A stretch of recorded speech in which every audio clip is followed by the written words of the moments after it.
Olá, muito boa noite para você. Agora são 9 horas e 5 minutos. Começa mais uma edição do programa Sala Debate. Esta noite vamos falar sobre doenças mentais, o que evoluiu no Brasil nos últimos 20, 25 anos a respeito do tratamento de algumas doenças mentais, entre elas a esquizofrenia. Na semana passada, no último domingo, o cineasta e documentarista Eduardo Coutinho foi morto a facadas. E essa é uma situação que trouxe de novo o debate sobre as condições do ser humano em momentos de surto. A gente vai tentar mostrar um pouco no programa de hoje o que aconteceu com o Eduardo Coutinho, fazer uma breve homenagem à sua trajetória e, no segundo momento, debater como está o tratamento de doenças mentais no Brasil de 2014. A gente sabe que atualmente cerca de 1.600.000 pessoas convivem com a esquizofrenia no Brasil e a cada ano cerca de 50, 55 mil novos casos são diagnosticados. Você de casa é sempre nosso convidado para participar. Acesse desde já as redes sociais, twitter.com, facebook.com, os contatos daqui a pouco aparecem na sua tela e você também pode acompanhar o programa ao vivo pela internet no site do Canal Futura. Vamos fazer o seguinte, daqui a pouquinho, agora a gente bota os contatos na sua tela, tá aí Twitter, Facebook e você pode já mandando as suas perguntas para a gente. Neste debate de hoje, eu conto com a presença do Leonardo Palmeira, ele que é pesquisador do Instituto de Psiquiatria da UFRJ, o Hélio Antônio Rocha, mestre em psiquiatria, e o Wilson Fraga, ele que é aposentado. Conosco, ainda participará do debate, o Eduardo Sá, ele que é psiquiatra forense e fala diretamente de Brasília pela internet. Mas antes de falar sobre saúde, vamos prestar uma homenagem a Eduardo Coutinho.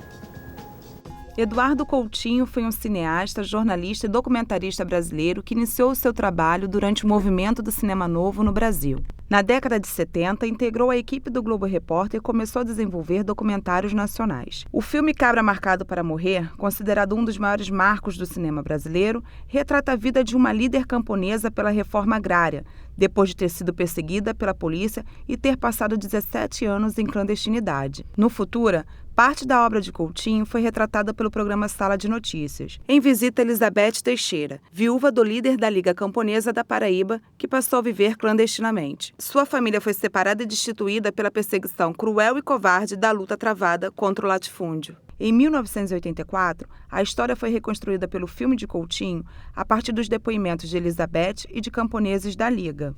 Eduardo Coutinho, um dos grandes nomes da cinematografia brasileira, faleceu no dia 2 de fevereiro de 2014, em sua casa, no Rio de Janeiro.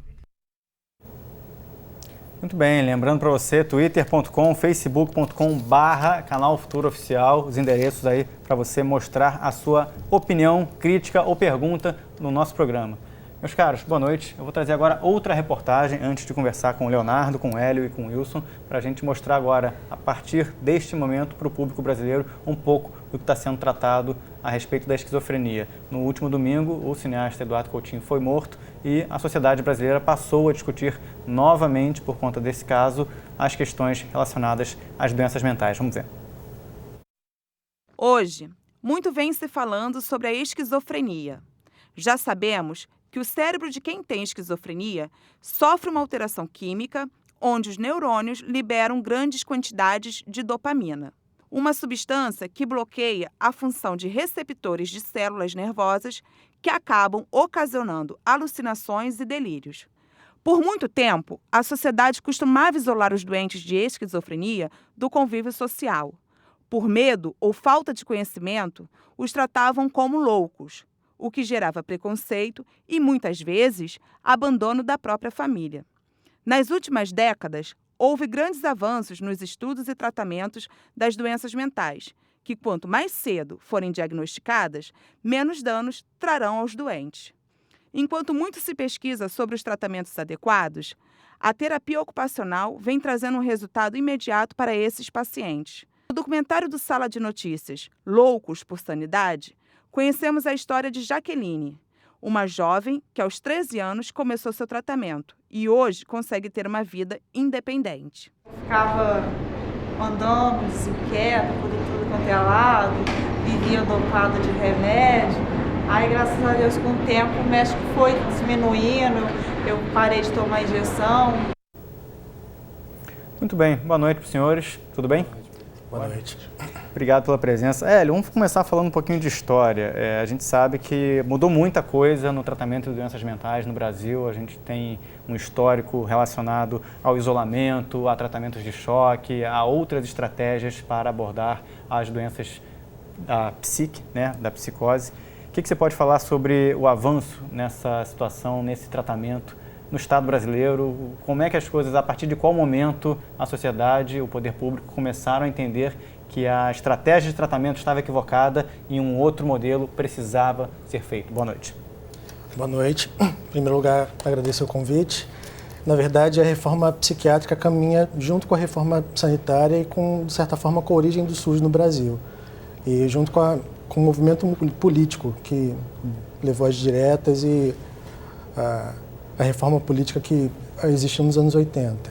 E a gente caminhou para a construção de um modelo de saúde diferente, onde se democratizou o acesso à saúde e se pensou na saúde de uma maneira ampliada, não só como ausência de doença. E se ampliou o olhar de saúde para pensar questões de saúde mental para além da doença. No sentido do tratamento dos transtornos mentais, se buscou fazer uma atenção mais completa, uma atenção psicossocial, em que não se isolasse as pessoas, em que as pessoas pudessem seguir suas vidas, continuar nas suas casas, conviver com as suas famílias e fazer o tratamento médico, o tratamento psicológico, o tratamento terapêutico, que pode incluir musicoterapia, terapia ocupacional, perto das suas casas. E aí, os espaços de tratamento, que antigamente eram só os hospitais, se buscou multiplicar com os ambulatórios e com os centros de atenção psicossocial, multiplicando a oportunidade de atividades terapêuticas para tratar a pessoa integralmente. Leonardo, você escreve muito a respeito desse tema e eu queria que você falasse um pouquinho para a sociedade o que tem se discutido a respeito da esquizofrenia, o que é importante o público ficar sabendo nos dias de hoje a respeito dessa doença que é carregada de mitos e verdades. Eu tenho um livro que nós lançamos de um trabalho que fazemos com familiares e pacientes com esquizofrenia desde 2000. O livro foi lançado em 2009. Né? Ele hoje está na segunda edição, que é o Entendendo a Esquizofrenia, como a família pode ajudar no tratamento. E a gente está desenvolvendo já há 3, 4 anos no Instituto de Psiquiatria da UFRJ um trabalho de pesquisa e também de atendimento a essas famílias, onde a gente os reúne para seminários, explicando sobre a doença, quais são os sintomas, a causa, os tratamentos que estão disponíveis. Né? É aberto aos pacientes também participarem. Após esse grupo de seminários, que dura mais ou menos 2 meses, ocorre sempre aos sábados, a gente os reúne em grupos de autoajuda. E para nós é até motivo de muito orgulho, porque a gente conseguiu, há um ano, implantar um grupo que é o primeiro grupo de familiares e pacientes com transtorno mental grave na comunidade do Rio de Janeiro. Esse grupo hoje se reúne de forma autônoma no bairro da Tijuca. O Wilson, inclusive, que está aqui presente, é um dos coordenadores desse grupo.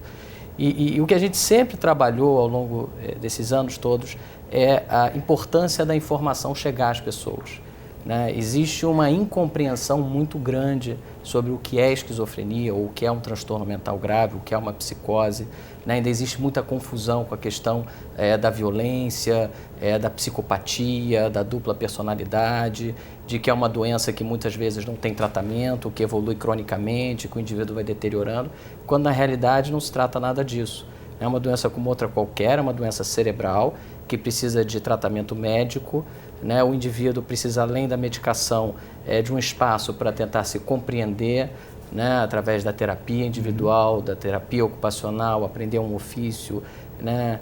Enfim, existir na sociedade como um cidadão, e o papel da família de compreender e o ajudar nesse processo. A gente já tem algumas perguntas aqui surgindo pela internet. Queria agradecer ao José Eduardo, a Rosemary Batista Campos. Daqui a pouquinho a gente vai passar essas perguntas para os nossos convidados. Peço ao público para continuar fazendo suas perguntas pelo Facebook, pelo Twitter, que a gente vai conseguir tirar muitas dúvidas aqui. Mas deixa eu começar primeiro com o Wilson. Wilson, você teve o seu primeiro surto em 1995, conforme você estava me dizendo antes do programa entrar no ar. Queria que você contasse um pouco para o Brasil como é que foi o desenvolvimento do entender da doença de 95 para cá. Você estava falando que trabalhava numa empresa, teve o surto e de lá para cá, lá se vão quase 20 e poucos anos. 19 anos. 19 anos, né? Como é que foi?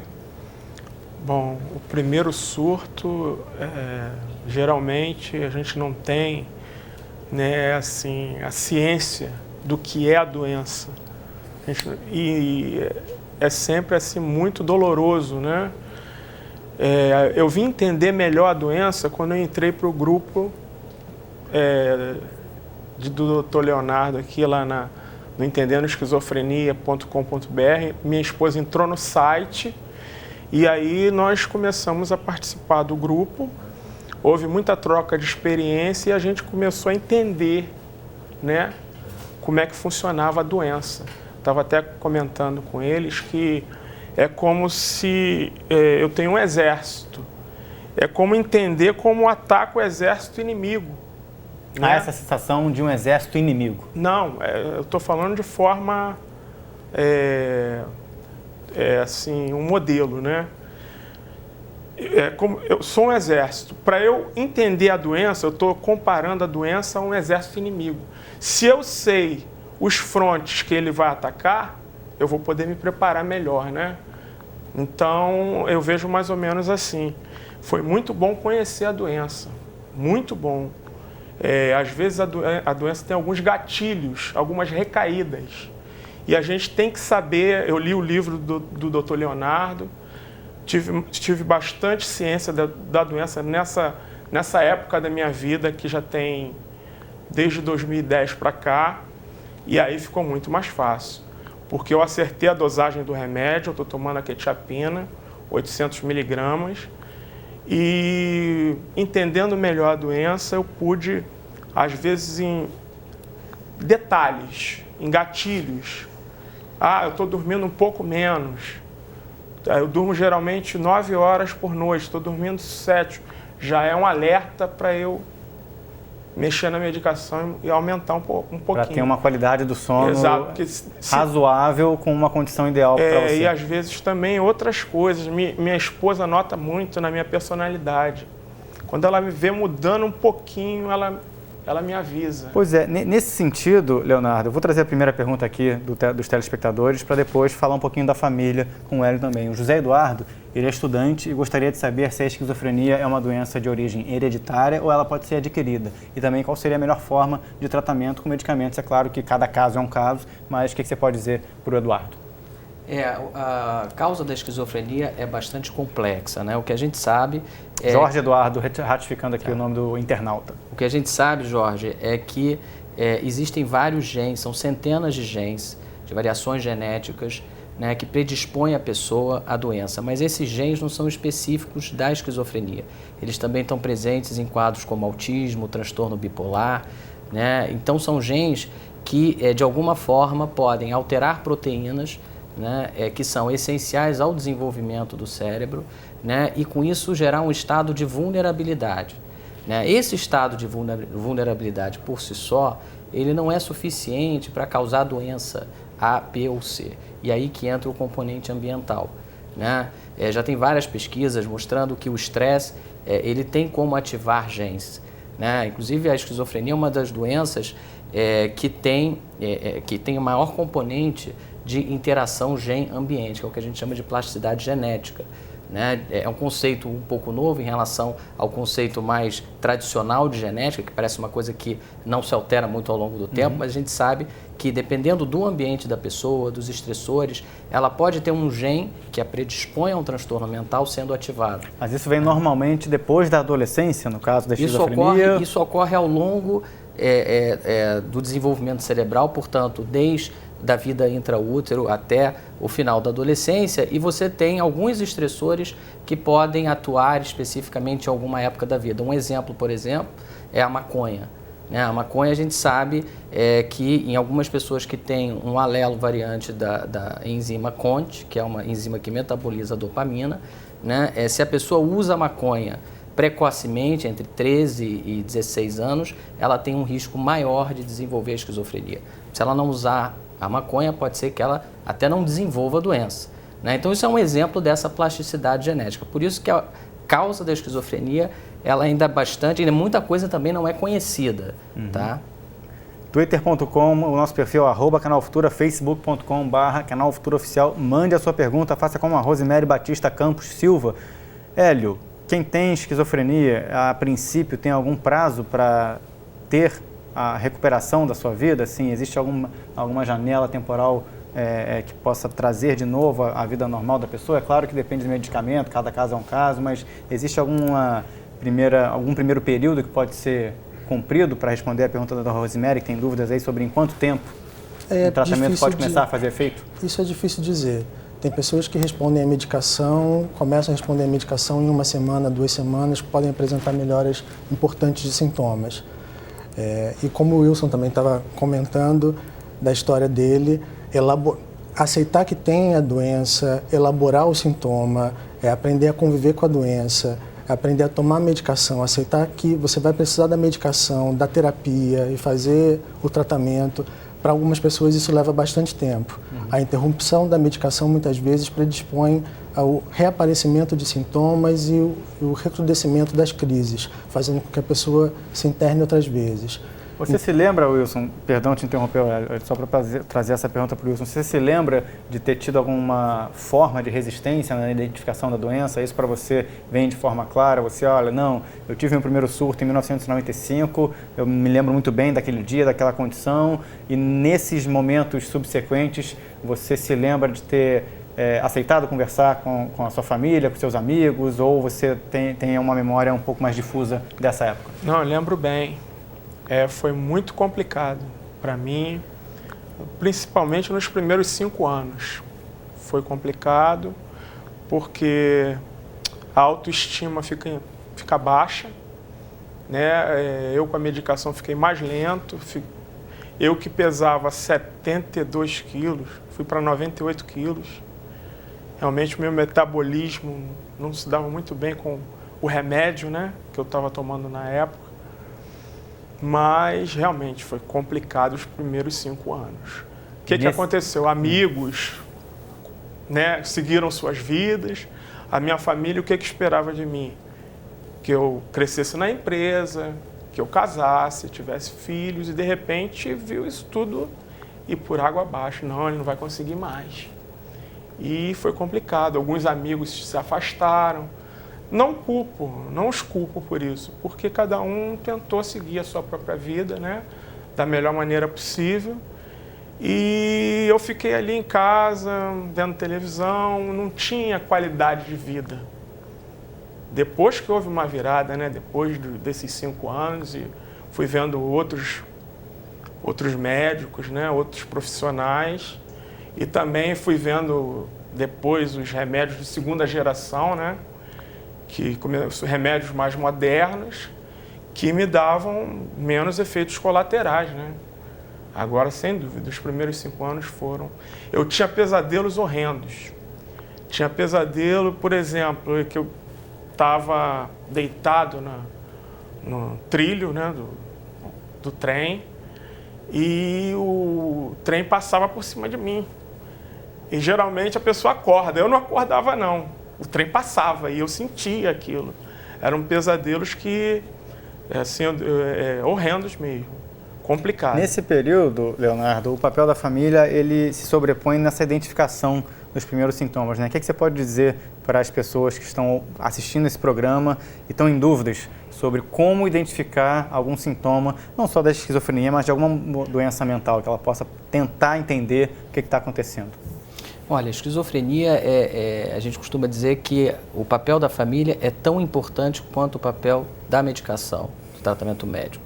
As pesquisas mostram que pacientes sem uso de medicação, quando não tem uma família colaborativa, e o que a gente diz colaborativa?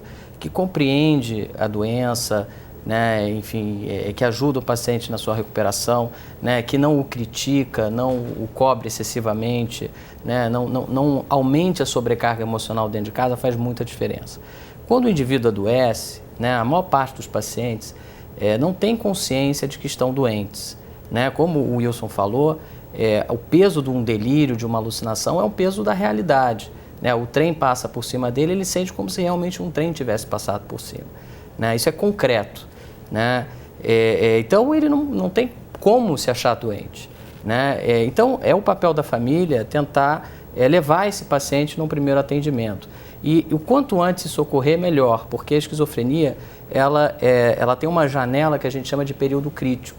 né? O que é isso? Os primeiros 5 anos são cruciais para qualquer tipo de intervenção, tanto farmacológica, quanto psicoterapêutica, quanto familiar, porque aquele momento é um momento mais agudo, de maior atividade de doença, né? Então é importante que não se atrase, né? As pesquisas falam que, em média, a demora para iniciar um tratamento na esquizofrenia é de 1 ano, ou seja, o indivíduo já está com sintoma há 1 ano, e isso são pesquisas lá fora, né? Então é importante ter essa noção. Se existe algum delírio, algum comportamento anormal, alguma ideia fantasiosa, ou às vezes até um isolamento, um retraimento, que são sintomas mais comuns no início da doença, a família deve levar, né?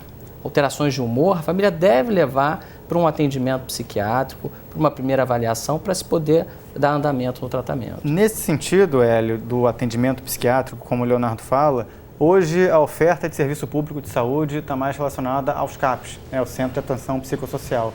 Existe outra referência para a população buscar esse primeiro atendimento? A gente está falando de um país com 200 milhões de habitantes, 5.500 municípios, e nem todos têm uma estrutura como existe nas grandes cidades. Qual é a primeira referência que o cidadão tem que ter para procurar um atendimento de qualidade no serviço público de saúde?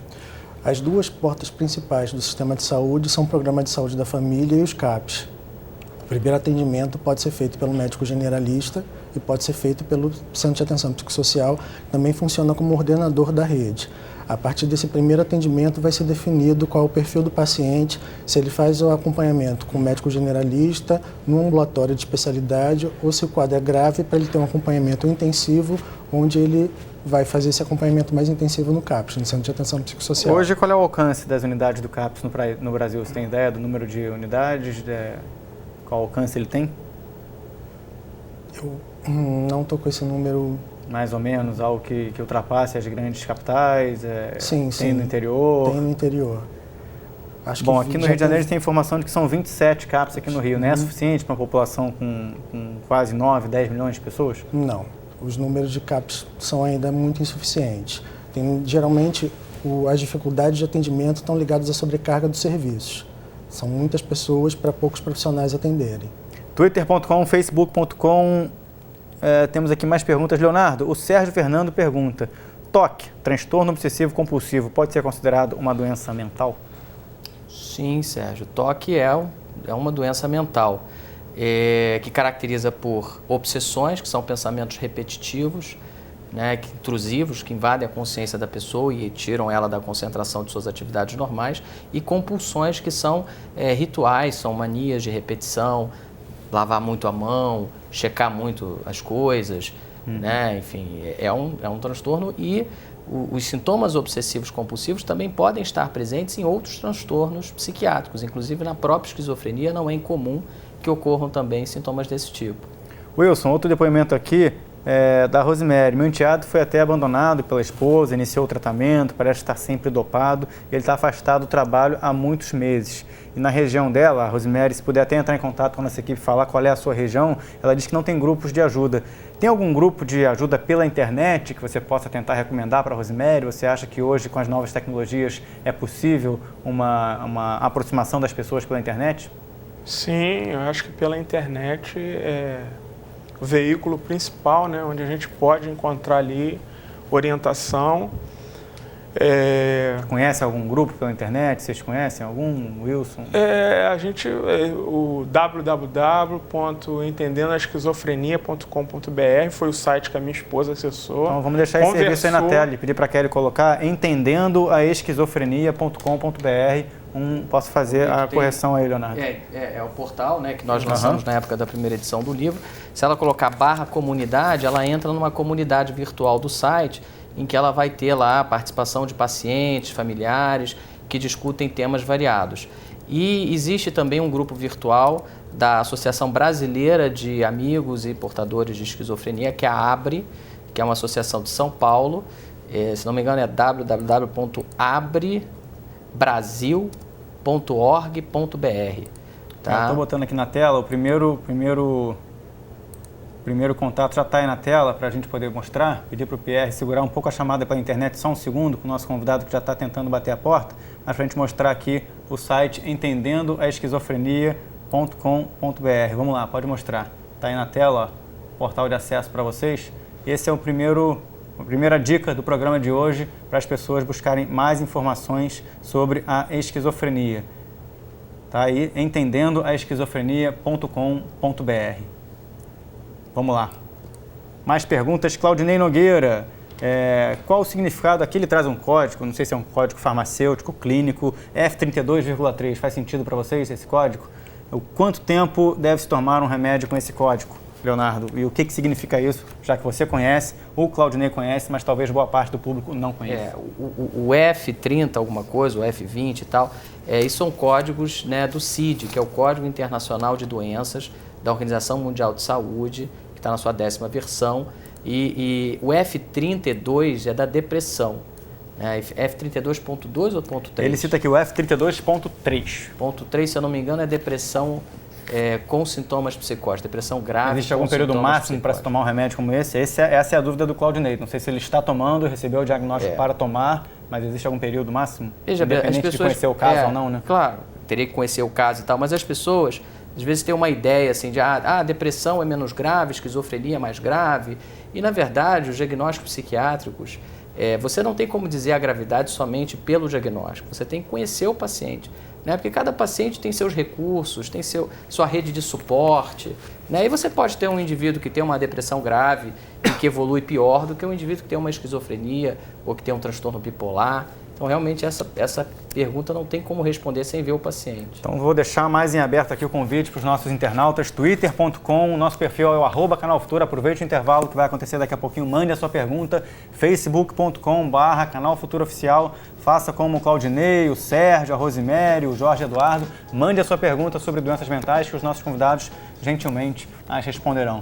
Sala Debate faz um intervalo rápido e daqui a pouquinho a gente volta a falar sobre o tratamento de doenças mentais no Brasil e especificamente sobre a esquizofrenia. Eu volto em 2 minutinhos. Até já.